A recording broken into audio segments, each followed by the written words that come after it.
Hello everybody, welcome back to the channel. I'm your host God of Heroics, and today we are going over episode 8 of Dragon Ball Daima. And as I predicted, this is in fact my favorite episode of the show so far.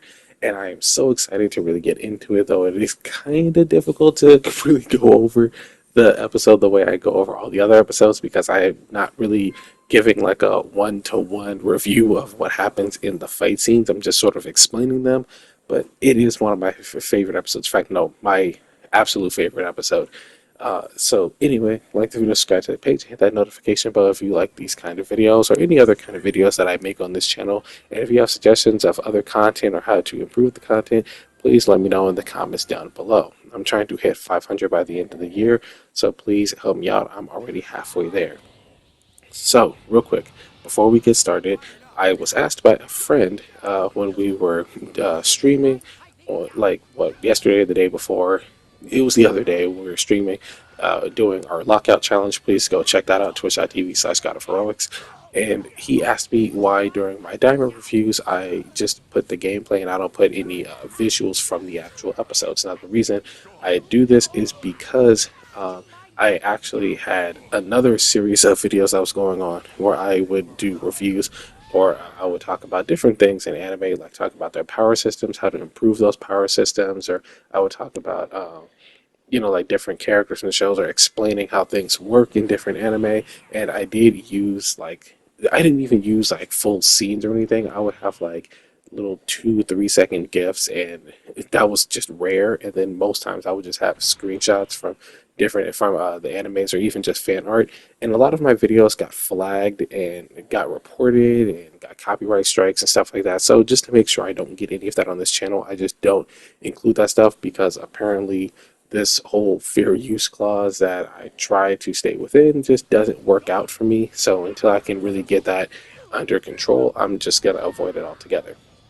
Anyway, without further ado, let's get started. So, this episode picks up exactly where the last one leaves off, where Goku meets Tamagami number 3, and he introduces himself, and Goku's like, hey, we're going to fight. I want to fight you for the Dragon Ball. So, Tamagami number 3 asks him, hey, are you here to challenge me for the Dragon Ball? Goku says yes, and the battle kicks off right there. It's go time the moment Goku's like, yup. And I love these kind of fights. It reminds me in Konosuba. I know it's not more of a serious action anime, but it reminds me when I was watching Konosuba in season 1, where Kyoya challenges Kazuma to a duel, and the second Kazuma gets challenged, he's like, "All right, cool, let's go." And he just pulls his blade and just starts attacking.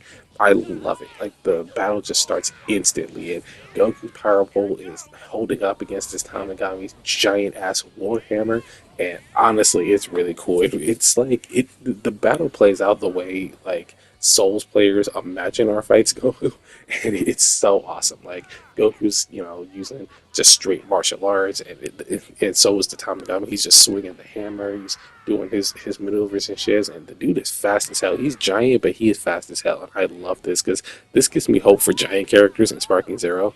Like I hate giants, but we're getting DLC for Sparking Zero for Daima, and obviously I feel like we're gonna get obviously a new Goku because obviously we're gonna have to have a Goku that goes Super Saiyan.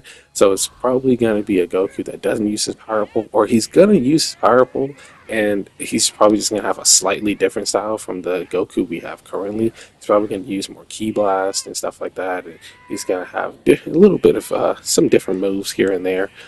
And obviously, he's gonna be able to go Super Saiyan and have maneuvers in Super Saiyan. He doesn't really use his power pole in Super Saiyan, so I think he goes Super Saiyan, he's gonna put it away, or it is going to be a Goku Mini that just uses straight hands and then goes Super Saiyan and continues to use straight hands. I don't know. We'll see when we get there.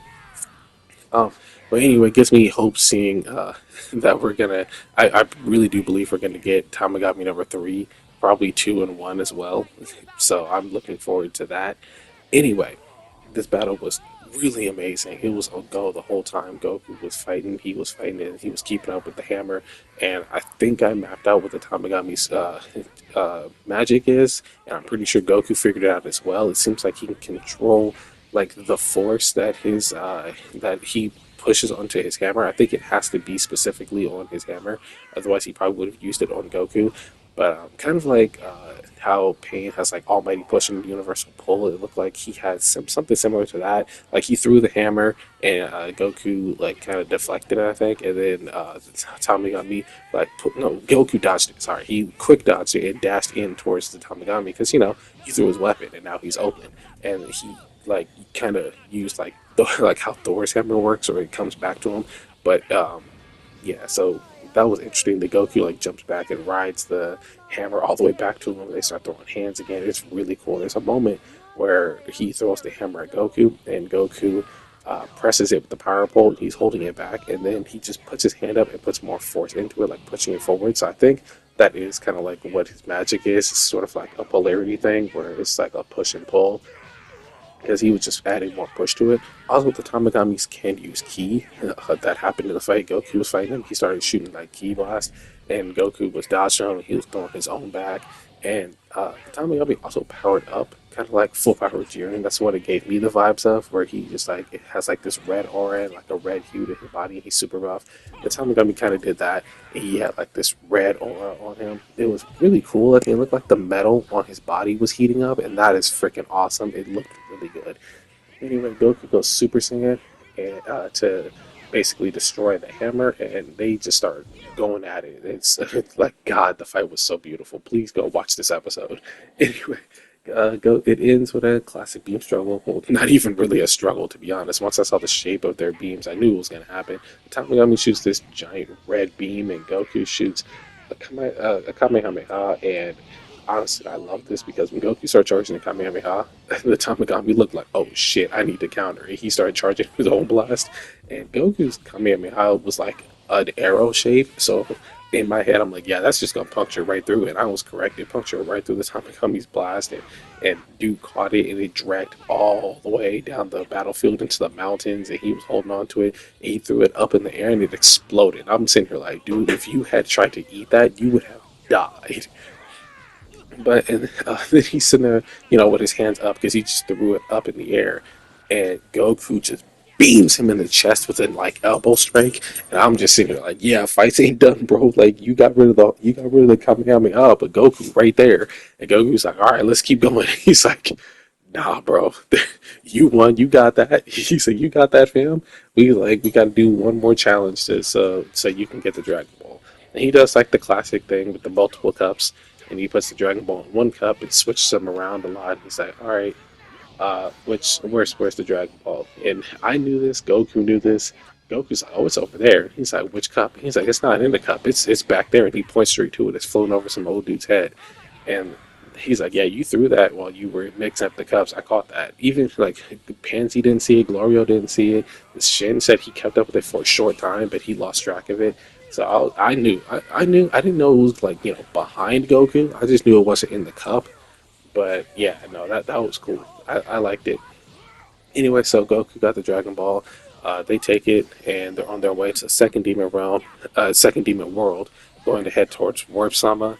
And then the Glorio tells him like, yeah, we got to get out of here before the Gendarmerie comes back. And Pansy's like, well, we disturbed their communications in their last episode, so she's like, they can't really catch wind of anything. And he's like, yeah, but they're gonna catch wind of a spiky haired dude with a red staff who just earned a Dragon Ball, first time in literally forever. People are celebrating and everything, so obviously they're gonna catch wind of it. We got to get out of here before that comes back to us. Then we get some interesting information. So Glorio, he already told Dr. Rintu before they got on the plane that Goku got the Dragon Ball, and Dr. Rintu's like, all right, cool, time to move on with my main plan. And then she goes to visit this person named Marba, this witch from the demon world, and she um, is having her do some, a science experiment for her. And then we catch up with King Goma and Degetsu, and they see that during the battle with Majin Buu, when Vegeta used Final Explosion, that Dr. Rinsu was actually on the battlefield and took a sample of Majin Buu before his whole body, rejoined with itself, creating Majin Buu again. So she took a sample of Majin Buu back with her to the Demon World. So she knew about Majin Buu, probably heard about it from Babidi, who knows. But now she's with this witch, Marba, having her create a new Majin, and she's using the essence of Majin Buu in it. And Marva is, lo and behold, the person who created Majin Buu. Um, Dr. Rinsu tells her, like, oh, yeah, I know you can do this because you're the one who created Majin Buu. And she tries to, lie and shrug it off, like, oh, I didn't do anything. Bibbidi created him. And she's like, no, I know for a fact Bibbidi came to you to get this created, to get Majin Buu created. He didn't have the capability to do so. So, yeah. And then Marva tells us, like, oh, yeah, you're right, I created Majin Buu, but he's crazy, uncontrollable. He's wild, and yeah, it's kind of a problem. And it turns out that um, the Glens and they had left. They basically left the demon world because when Majin Buu was created, it threw the demon world into utter chaos. And a lot of the Glens, Degasu, Arinsu, and Shin's race, they died. Some of them died trying to escape, but the ones that did escape, are out there, like the Kais, and well, the Kaioshins is what they're called, and on the outside world. So Dr. Aritsu has to put some of her saliva into the cauldron after the mixture is perfectly crafted, and it's so that she can share information with the new Majin without having to really talk to it, or it's like long distance communication, like long distance telecommunication, basically.